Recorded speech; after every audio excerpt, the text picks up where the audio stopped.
ನಮಸ್ತೆ ಆತ್ಮೀಯರೇ, ನಾನು ಮಣಿಕಂಠ ಜಿ ಯೋಗೋಪಾಧ್ಯಾಯ, ಬಾಬಾಜಿ ಅಷ್ಟಾಂಗ ಯೋಗ ಮತ್ತು ನ್ಯಾಚುರಲ್ ಹೀಲಿಂಗ್ ಸೆಂಟರ್, ಕೆಂಪೇಗೌಡ ನಗರ, ಮಾಗಡಿ ಮೇನ್ ರೋಡ್, ಬೆಂಗಳೂರು. ನಿಮ್ಮಲ್ಲಿ ಯಾರಿಗಾದರೂ ಬಾಯಿ ಸ್ಮೆಲ್ ಬರ್ತಾ ಇದೆ, ಬಾಯಲ್ಲಿ ದುರ್ವಾಸನೆ ಬರ್ತಾ ಇದೆ, ಪದೇ ಪದೇ ಹೊಸಡಿನಲ್ಲಿ ರಕ್ತಸ್ರಾವ ಉಂಟಾಗ್ತಾ ಇದೆ, ಹಲ್ಲು ನೋವು ಬರ್ತಾ ಇದೆ, ಹಲ್ಲು ಅಲುಗಾಡ್ತಾ ಇದೆ, ಮತ್ತು ಹಲ್ಲು ಉಳುಕಲ್ಲಾಗ್ತಾ ಇದೆ, ಈ ರೀತಿ ಸಮಸ್ಯೆಗಳು ಪದೇ ಪದೇ, ಅಂದರೆ ನೀವು ಹಲ್ಲು ನೋವಿಗೆ ಮತ್ತೆ ಹೋಗಿ ಚಿಕಿತ್ಸೆ ತೆಗೆದುಕೊಂಡ್ರು ಮತ್ತೆ ಹಲ್ಲು ನೋವು ಬರ್ತಾ ಇದೆ, ಈ ರೀತಿ ಸಮಸ್ಯೆಗಳು ನಿಮಗೆ ಪದೇ ಪದೇ ಉಂಟಾಗ್ತಾ ಇದೆ. ಬಾಯಿ ಸ್ಮೆಲ್ ಬರ್ತಾ ಇದೆ, ಹಲ್ಲು ನೋವು ಬರ್ತಾ ಇದೆ, ಹಲ್ಲು ಅಲುಗಾಡ್ತಾ ಇದೆ, ಹಲ್ಲು ಉಳುಕಲ್ಲಾಗಿದೆ, ಟೂತ್ ಸೆನ್ಸಿಟಿವ್ ಇದೆ. ಇವೆಲ್ಲವೂ ಕೂಡ ಏನನ್ನ ಸೂಚಿಸುತ್ತೆ ಅಂದರೆ ನಿಮ್ಮ ಡೈಜೆಷನ್ ವೀಕ್ ಇದೆ. ನಿಮ್ಮ ಡೈಜೆಷನ್ನ ನೀವು ಬೆಟರ್ ಮಾಡಿದ್ರೆ ಸಾಕು, ಮತ್ತೆ ಹಲ್ಲು ನೋವು ಬರೋದಿಲ್ಲ, ಹಲ್ಲು ಅಲ್ಲಾಡಲ್ಲ, ಹಲ್ಲು ಉಳುಕಲ್ಲಾಗಲ್ಲ, ಹೊಸಡಿನಲ್ಲಿ ರಕ್ತಸ್ರಾವ ಆಗಲ್ಲ, ಬಾಯಿ ಸ್ಮೆಲ್ ಕೂಡ ಬರೋದಿಲ್ಲ. ಸ್ಟಮಕನ್ನು ಸ್ಟ್ರೆಂಥನ್ ಮಾಡೋದು, ಡೈಜೆಷನ್ನ ಸ್ಟ್ರೆಂಥನ್ ಮಾಡೋದು ಹೇಗೆ ಅಂತ ತಿಳ್ಕೊಳ್ಳೋದು. ಒಂದು ಆಕ್ಯುಪ್ರೆಷರ್ ಪಾಯಿಂಟ್ ಇದೆ ನಮ್ಮ ಎರಡೂ ಕಾಲುಗಳಲ್ಲಿ, ಸ್ಟಮಕ್ 36, ಮೊಣಕಾಲಿಂದ 4 ಬೆಟ್ಟು ಕೆಳಗಡೆ ನೋಡಿ, ಇಲ್ಲಿ ಮೇಲೆ ಚಿತ್ರದಲ್ಲಿ ಕಾಣಿಸ್ತಾ ಇದೆ. ಮೊಣಕಾಲು ಎಂಡಾಗುತ್ತಲ್ವ, ಮಂಡಿ ಎಂಡಾಗುತ್ತೆ, ಅಲ್ಲಿಂದ 4 ಬೆಟ್ಟು ಅಳತೆ ಇಟ್ಕೊಂಡು ನೋಡಿ, ಇಲ್ಲಿ ಬೋನ್ ಇದೆ, ಬೋನಿಂದ ಹಿಂಗೆ ಈ ಭಾಗದಲ್ಲಿ ನೀವು ಆ ಬೋನ್ ಪಕ್ಕದಲ್ಲಿ ಉಳಿತಾರೆ ಇರುತ್ತೆ, ಇಲ್ಲಿ 20 ಸಲ. ಹಾಗೆ ಈ ಮಂಡಿ ಎಂಡಾಗುತ್ತೆ ನೋಡಿ, ಮಂಡಿಯಿಂದ ಕೆಳಗೆ 4 ಬೆಟ್ಟು ಕೆಳಗೆ ಹಿಂಗೆ ಹೊರಮುಖವಾಗಿ ತೆಗೆದುಕೊಂಡ್ರೆ ಇಲ್ಲಿ ಬೋನ್ ಇದೆ ಉದ್ದಕ್ಕೆ, ಬೋನ್ ಪಕ್ಕದಲ್ಲಿ ಇಲ್ಲಿ 20 ಸಲ. ಇವತ್ತು ನೀವು ಇಲ್ಲಿ 20 ಸಲ, ಈ ಕಾಲಲ್ಲಿ 20 ಸಲ ಪ್ರೆಸ್ ಮಾಡಿದ್ರಿ ಅಂದರೆ ಇನ್ನು 3 ದಿನ ಬಿಟ್ಟು ಮತ್ತೆ ಪ್ರೆಸ್ ಮಾಡೋದು. ನಿಮಗೆ ಮತ್ತೆ ಹಲ್ಲಿನ ಸಮಸ್ಯೆಗಳು ತಲೆದೋರಬಾರ್ದು ಅಂದಾಗ ಈ ಸ್ಟಮಕ್ 36 ಪಾಯಿಂಟನ್ನು ವಾರದಲ್ಲಿ 2 ಬಾರಿ, ಇವತ್ತು ಪ್ರೆಸ್ ಮಾಡಿದ್ರೆ 3 ದಿನ ಬಿಟ್ಟು ಮತ್ತೆ ಪ್ರೆಸ್ ಮಾಡೋದು. ಈ ರೀತಿ ಪ್ರೆಸ್ ಮಾಡ್ತಾ ಬಂದಂಗೆಲ್ಲ ನಿಮ್ಮ ಹಲ್ಲಿನ ಸಮಸ್ಯೆ ತಂತಾನಾಗೆ ನ್ಯಾಚುರಲ್ ಆಗಿ ನಿವಾರಣೆ ಆಗುತ್ತೆ. ಮತ್ತೆ ಮರುಕಳಿಸಿ ಅದು ಬರದಂತೆ ಪ್ರೊಟೆಕ್ಷನ್ ಮಾಡುವಲ್ಲಿ ಕೂಡ ಈ ಸ್ಟಮಕ್ 36 ಪಾಯಿಂಟು ಸಾಕಾಯ್ತು. ಅರೆ ಈಗಾಗಲೇ ಹಲ್ಲು ನೋವು ಬಂದ್ಬಿಟ್ಟಿದೆ, ಹಲ್ಲು ನೋವಿಂದ ನಾವು ಸಫರ್ ಮಾಡ್ತಾ ಇದ್ದೀವಿ ಅಂದಾಗ ನಾವು ಕಲ್ಲರ್ ಥೆರಪಿಯ ಚಿಕಿತ್ಸೆಗೆ ಮೊರೆ ಹೋಗೋದು. ಇಲ್ಲಿ ನಾವು 5 ಕಲರ್ಗಳನ್ನು ಯೂಸ್ ಮಾಡ್ತೀವಿ. Sky blue colour, green colour, yellow colour, pink colour, ಹಾಗೆ ರೆಡ್ ಕಲರು. ಎಲ್ಲಿ ಹಾಕೋದು ಅಂದರೆ ನಮ್ಮ ಉಗುರು ಸುತ್ತ ಕಲರ್ ಹಾಕೋದು, ಮ್ಯಾಜಿಕ್ ಥರ ವರ್ಕ್ ಆಗುತ್ತೆ. ನೀವು ಉಗುರು ಸುತ್ತ ಕಲರ್ ಹಾಕ್ತಾ ಇದ್ದಂಗೆ, ಅಂದರೆ ಇಲ್ಲಿ ಪ್ರತಿ ಬೆರಳುಗಳು ಕೂಡ ಒಂದೊಂದು ಎನರ್ಜಿನ ರೆಪ್ರೆಸೆಂಟ್ ಮಾಡುತ್ತೆ. ಕೆಲವೊಂದು ಕಲರನ್ನು ಆಯಾ ಉಗುರು ಸುತ್ತ ಹಾಕಿದಾಗ ಮ್ಯಾಜಿಕ್ ಥರ ಇಲ್ಲಿ ನೀವು ಹಲ್ಲು ನೋವಿಂದ ಬಳಲ್ತಾ ಇದ್ದರೆ ಇನ್ಸ್ಟೆಂಟಾಗಿ ನಿಮಗೆ ಒಂದು 2-3 ದಿನ ಕಲರ್ ಆಗ್ತಾ ಇದ್ದಂಗೆ ಹಲ್ಲು ನೋವು ಮಾಯ. ಸೊ ಶಾಶ್ವತ ಪರಿಹಾರ ಅಂದಾಗ ನಿಮ್ಮ ಡೈಜೆಷನ್ನ ಸ್ಟ್ರೆಂಥನ್ ಇಟ್ಕೊಳ್ಳೋದು, ವಾರದಲ್ಲಿ 2 ಬಾರಿ ಸ್ಟಮಕ್ 36 ಪ್ರೆಸ್ ಮಾಡೋದು.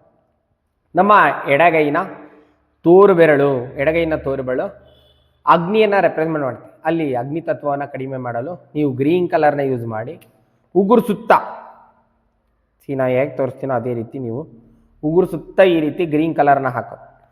ಹಾಗೆ ಎಡಗೈನ ಕಿರುಬೆರಳು ವಾಯುವನ್ನು ರೆಪ್ರೆಸೆಂಟ್ ಮಾಡುತ್ತೆ. ಅಲ್ಲಿ ವಾಯು ತತ್ವವನ್ನು ಕಡಿಮೆ ಮಾಡ್ಕೊಳ್ಳಿಕ್ಕೆ ನೀವು ಸ್ಕೈ ಬ್ಲೂವನ್ನು ಉಗುರು ಸುತ್ತ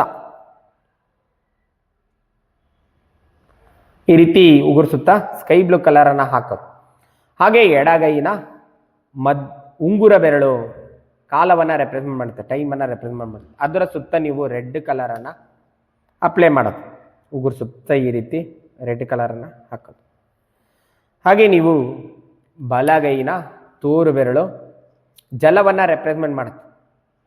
ಅಲ್ಲಿ ಜಲತತ್ವನ ಕಡಿಮೆ ಮಾಡ್ಕೊಳ್ಳಿಕ್ಕೆ ನೀವು ಯೆಲ್ಲೋ ಕಲರ್ನ ಸಹಾಯದಿಂದ ಬಲಗೈನ ತೋರು ಬೆರಳು ಇದ್ರ ಸುತ್ತ ಉಗುರು ಸುತ್ತ ನೀವು ಯೆಲ್ಲೋ ಕಲರ್ನ ಹಾಕೋದು. ಹಾಗೆ ಬಲಗೈನ ಉಂಗುರದ ಬೆರಳು ಪೃಥ್ವಿಯನ್ನು ರೆಪ್ರೆಸೆಂಟ್ ಮಾಡುತ್ತೆ. ಪೃಥ್ವಿನ ಇನ್ಕ್ರೀಸ್ ಮಾಡಲಿಕ್ಕೆ ನೀವು ಬಲಗೈನ ಈ ಉಂಗುರದ ಬೆರಳು ಉಗುರು ಸುತ್ತ ನೀವೇನು ಮಾಡಬೇಕು, ಯೆಲ್ಲೋ ಕಲರ್ನ ಹಾಕೋದು. ಹಾಗೆ ಬಲಗೈನ ಮಧ್ಯ ಬೆರಳು ಮೈಂಡನ್ನು ರೆಪ್ರೆಸೆಂಟ್ ಮಾಡುತ್ತೆ, ಅದರ ಸುತ್ತ ನೀವು ಪಿಂಕನ್ನು ಹಾಕೋದು. ಈ ರೀತಿ ಒಂದೊಂದು ನೀವು ಉಗುರು ಕೆಳಗಡೆ ಒಂದೊಂದು ಕಲರನ್ನು ಹಾಕೋದು ಕೂಡ ಅದ್ಭುತವಾಗಿ ವರ್ಕ್ ಆಗುತ್ತೆ. ನಿಮ್ಮ ಮೈಂಡೆಲ್ಲ ಎಲ್ಲಿರುತ್ತಾನ, ಸ್ವಲ್ಪ ಹಲ್ಲು ನೋವಾಗಿದೆ ಅಂದಾಗ ಮೈಂಡೆಲ್ಲ ಅಲ್ಲೇ ಇರುತ್ತೆ. ಆ ಮೈಂಡನ್ನು ಡೈವರ್ಟ್ ಮಾಡಲಿಕ್ಕೆ ಇಲ್ಲಿ ಪಿಂಕ್ ಕಲರನ್ನು ಹಾಕೋದು. ಹಾಗೆ ಅಲ್ಲಿ ಜಲತತ್ವ ಜಾಸ್ತಿ ಇದ್ದು ಆ ಜಲತತ್ವವನ್ನು ಕಡಿಮೆ ಮಾಡಿಕೊಳ್ಳಿಕ್ಕೆ ಬಲಗೈ ತೋರ್ಬೇಳು ಉಗುರು ಸುತ್ತ ಯೆಲ್ಲೋ ಕಲರ್ನ ಹಾಕೋದು. ಅಲ್ಲಿ ಹಿಡಿದಿಟ್ಕೊಳ್ಳಿಕ್ಕೆ ಆಗ್ತಿಲ್ಲ, ಅಲ್ಲಿ ಹಲ್ಲನ್ನು ಬಲಪಡಿಸ್ಲಿಕ್ಕೆ ನೀವು ಪೃಥ್ವಿನ ಇನ್ಕ್ರೀಸ್ ಮಾಡಲಿಕ್ಕೆ ಇಲ್ಲಿ ಯೆಲ್ಲೋ ಕಲರನ್ನು ಹಾಕೋದು. ಹಾಗೆ ಎಡಗೈನ ತೋರ್ಬೆಳು ಅಗ್ನಿಯನ್ನು ರೆಪ್ರೆಸೆಂಟ್ ಮಾಡುತ್ತೆ. ಅಗ್ನಿನ ಕಡಿಮೆ ಮಾಡ್ಕೊಳ್ಳಿಕ್ಕೆ ನೀವು ಗ್ರೀನನ್ನು ಹಾಕೋದು. ಹಾಗೆ ಎಡಗೈನ ಉಂಗುರದ ಬೆರಳು ಕಾಲವನ್ನು ರೆಪ್ರೆಸೆಂಟ್ ಮಾಡುತ್ತೆ, ಅದ್ರ ಸುತ್ತ ರೆಡ್ ಕಲರ್ ಹಾಕೋದು. ಎಡಗೈನ ಕಿರುಬೆರಳು ವಾಯುವನ್ನು ರೆಪ್ರೆಸೆಂಟ್ ಮಾಡುತ್ತೆ, ವಾಯುನ ಕಡಿಮೆ ಮಾಡ್ಕೊಳ್ಳಿಕ್ಕೆ ಸ್ಕೈ ಬ್ಲೂ ಕಲರ್ನ ಹಾಕೋದು. ಈ ರೀತಿ ಉಗುರು ಸುತ್ತ ನೀವು ಕಲರ್ ಹಾಕಿದ್ರೆ ಸಾಕು, ಮ್ಯಾಜಿಕ್ ರೀತಿ. ಈಗಾಗಲೇ ಹಲ್ಲುನೋವು ಬಂದಿದೆ, ಹಲ್ಲುನೋವಿಂದ ನಾವು ಬಳಲ್ತಾ ಇದ್ದೀವಿ, ಅದರ ಪ್ರತಿಶತ ನಾವು ಈ ಕಲರ್ ಥೆರಪಿನ ಯೂಸ್ ಮಾಡಿದ್ರೆ ಸಾಕು, ಹಲ್ಲುನೋವು ತಂತಾನೆಗೆ ಮ್ಯಾಜಿಕ್ ಥರ ನಿವಾರಣೆ ಆಗೋದು. ನೀವು ಶಾಶ್ವತ ಪರಿಹಾರ ಅಂದಾಗ ನಿಮ್ಮ ಡೈಜೆಷವನ್ನು ಸ್ಟ್ರೆಂಥನ್ ಮಾಡೋದು. ನೋಡಿ ಹಿಂದೆ ಹೇಳಿದಾಗೆ ಸಿಂಪ್ಟಮ್ಸ್ಗಳು, ಬಾಯಿ ವಾಸನೆ ಬರೋದು, ಮತ್ತು ಹಲ್ಲು ಅಲ್ಲಾಡೋದು, ಹಲ್ಲು ನೋವು ಪದೇ ಪದೇ ಬರೋದು, ಅದರ ಪ್ರತಿಶತ ನೀವು ಬೇರೆ ಚಿಕಿತ್ಸೆ ತೆಗೆದುಕೊಂಡ್ರು ಮತ್ತೆ ರಿಪೀಟ್ ಆಗೋದು ಹಲ್ಲು ನೋವು. ನೀವು ಸ್ಟಮಕ್ 36 ಪಾಯಿಂಟನ್ನು 2 ಕಾಲಲ್ಲಿ ವಾರದಲ್ಲಿ 2 ಬಾರಿ ಪ್ರೆಸ್ ಮಾಡ್ತಾ ಬಂದಂಗೆ ನಿಮ್ಮ ಡೈಜೆಷನ್ ಸ್ಟ್ರೆಂಥನ್ನು ಪಡೆದು ಮತ್ತೆ ಆ ಹಲ್ಲಿನ ಸಮಸ್ಯೆಗಳು ತಲೆದೋರದಂತೆ ಪ್ರೊಟೆಕ್ಟ್ ಮಾಡ್ಕೋಬೋದು, ಸಂಪೂರ್ಣ ಶಾಶ್ವತ ಪರಿಹಾರವನ್ನು ಕಂಡುಕೋಬೋದು. ಯಾರ ಹಲ್ಲು ನೋವಿಂದ ಸಮಸ್ಯೆಯಿಂದ ಬಳಲ್ತಾ ಇದ್ರೆ, ಪದೇ ಪದೇ ಮತ್ತೆ ರಿಪೀಟ್ ಆಗಿ ಹಲ್ಲು ನೋವು ಬರ್ತಾ ಇದೆ, ಈ ಶಾಶ್ವತ ಪರಿಹಾರಕ್ಕಾಗಿ, ಅಲ್ಲಿನ ಸಮಸ್ಯೆಗಳ ಶಾಶ್ವತ ಪರಿಹಾರಕ್ಕಾಗಿ ಸ್ಟಮಕ್ 36 ಪಾಯಿಂಟು ಮತ್ತು ಈ ಕಲರ್ ಥೆರಪಿನ ಯೂಸ್ ಮಾಡಿ. ಆ ರೀತಿ ಯಾರು ಸಫರ್ ಆಗ್ತಾ ಇದ್ರೆ ಅವರಿಗೆ ಈ ವಿಡಿಯೋವನ್ನು ಶೇರ್ ಮಾಡಿ. ಈ ವಿಡಿಯೋದಲ್ಲಿರ್ತಕ್ಕಂಥ ಮಾಹಿತಿಯನ್ನು ಸದುಪಯೋಗಪಡಿಸ್ಕೊಳ್ಳಿ. ತಮಗೆಲ್ಲರಿಗೂ ಒಳಿತಾಗಲಿ. ಶುಭ ದಿನ. ನಮಸ್ಕಾರ.